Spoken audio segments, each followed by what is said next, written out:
The other day was one of those days. I wasn't looking for anything spiritual or profound. I was literally sitting there meditating and going through a 34-minute meditation, and something popped into my head that said, "Hey, you need to reach out to a few people." There was no lightning bolt, there was no soundtrack, just a gentle pull, like somebody tapping me on the shoulder without actually touching me. And in that moment, I almost let it pass because honestly, we get through life all the time with 100 nudges a day, and we barely have time for the ones we're in front of us. We're tired, we're struggling, we're juggling, we're assuming, man, I haven't talked to such and such in a long time. They're fine. I'll check on them later. But you know what? Later never shows up. I don't know why that day was different. Maybe it was God. Maybe it was intuition. Maybe it was the kind of timing we only recognize in hindsight. But whatever it was, I listened. I sent a few messages, sent a few voice messages, sent a few text messages. Nothing dramatic. Just, hey, you came to mind. I was thinking of you. Hey, I hope you make it through the day. Hey, I'm looking forward to tonight because I'm going to an event that you're hosting and I'm excited about it. And one of those replies stopped me. Man, this made my day. I've been nervous about a few things. It was the guy running that event, but he didn't explain. He didn't dump anything on me. But the weight behind those words, you could feel. You honestly could feel them. It was like he exhaled for the first time all day. And in that moment, I realized we walk past whole worlds inside people that we never ever see. We don't know what's going on in their heads. And here's where we get things wrong. And I'm right there with everyone else. We think the people who seem steady are steady. We think the quiet ones don't need support. And we think the strong ones, well, they have it all handled. But the truth is, adults rarely announce their struggles. Not because they're hiding, but because they don't want to inconvenience anyone. And that's what it makes it feel like sometimes. Somewhere along the way, a lot of us learned to shrink off our needs. We've closed them off. We've picked up this belief that strength means silence. We don't need to talk about it. That independence means never reaching out. That I'm fine is the safest answer, even when it's not true. So we start assuming the same about others. If they needed something, they'd say something, right? Except they don't. They won't. Not unless you make the first move. And I don't say that with judgment because this is honestly real life. A lot of times we have to make the first move. People carry fears about finances, about family, about health, about work, about relationships, about things they never bring up unless someone created just a little bit of room for their honesty. That guy's message was not dramatic. It wasn't even specific, but it told the whole story. I've been holding on to something quietly, and this message made me feel less alone. And honestly, that hit me harder than I expected. I was taken back. I had to share it with a few people because he's a strong dude. He's a great dude, but he was struggling. But here's the part I want you to hear. Reaching out isn't about solving anyone's problems. It is not about being someone's lifeline. It is not about giving advice or having the right words. Most of the time, people aren't even looking for the solutions. They're looking for one thing, and that one thing is connection.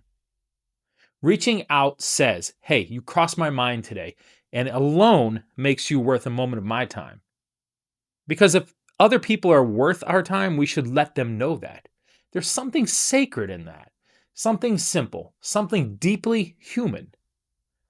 I think we underestimate the power of connection, power of presence. We underestimate how healing it is to be remembered without asking. We underestimate how often the strongest people are quietly unraveling around the edges, and we don't see it all the time.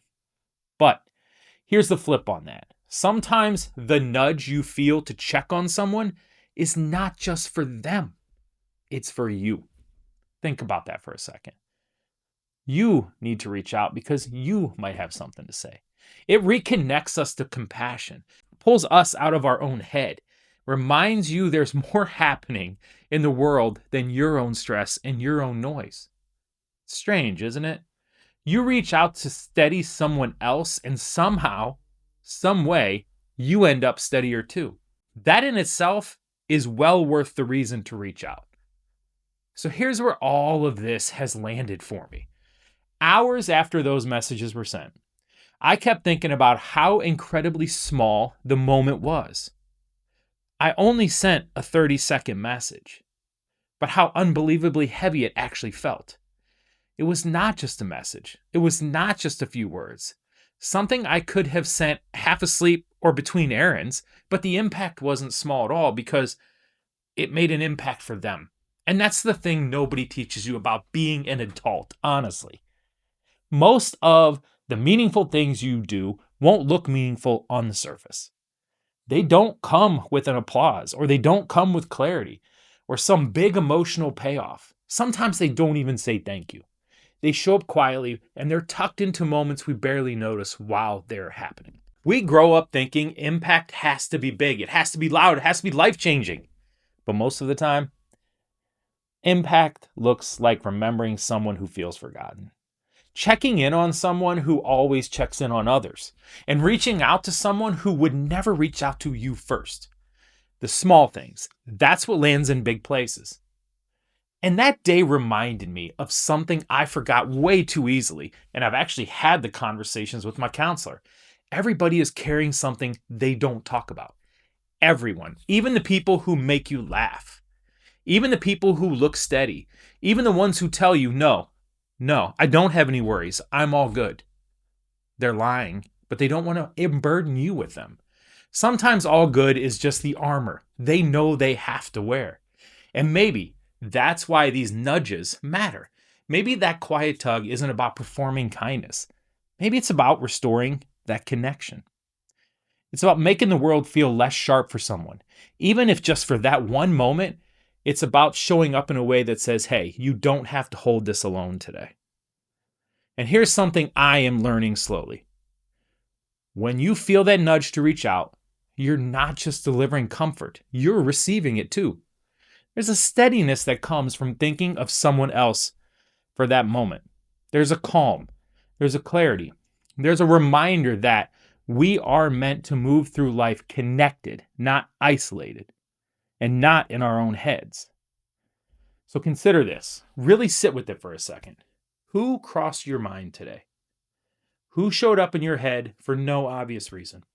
And who did you think of and then immediately talk yourself out of texting or sending a message? Just reach out to them. Not with a speech, not with solutions, just with presence. Just with, hey, I hope you're doing okay. Because here's the truth I'm walking away with, and I hope you do too. You never know how close someone is to breaking, and you never know how close someone is to healing. Sometimes your message is the thing that tips the scale in the right direction. And maybe, just maybe, that nudge wasn't an accident. It was an invitation for the both of you to connect.